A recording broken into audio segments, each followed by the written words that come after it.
Bonjour à tous, amis auditeurs, voici la minute du bonheur.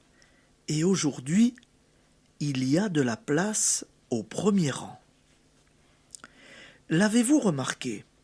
Lorsque vous entrez dans une salle comble, il est fréquent qu'on vous dise « Il y a de la place au premier rang ». De même, au jour d'affluence dans les gares, une pancarte signale qu'il y a de la place en tête. Oui, nos malheurs et ceux de l'humanité viennent du fait que nous nous contentons de piétiner dans un règne qui est à peine au-dessus du règne animal.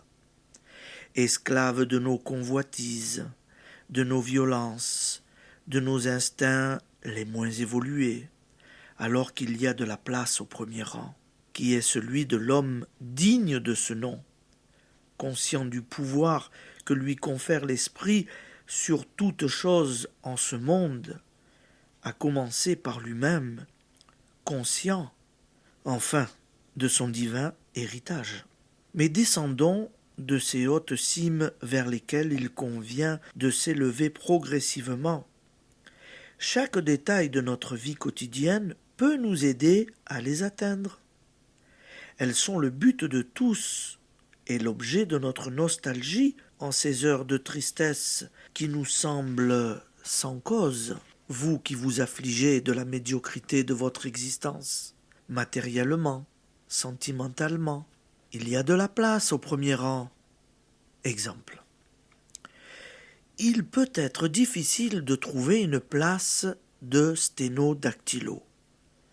Mais la meilleure sténo d'une affaire, d'une ville, d'une province, n'a que l'embarras du choix parmi les situations bien rémunérées. Il n'est pas facile d'avoir de bons amis, mais si l'on dit de vous que personne ne vous surpasse en loyauté, en gentillesse, on se disputera votre société. Il faut apporter à tout ce qu'on fait, à tout ce qu'on est, le maximum de perfection. La force créatrice qui est en vous vous aidera à y atteindre. Application. Vous efforcez-vous d'exceller dans ce que vous faites?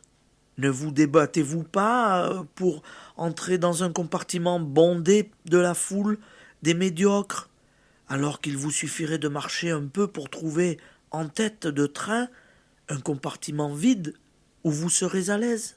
Ces pas en avant, faites-les. Allez, bonne journée, amis auditeurs, et à demain.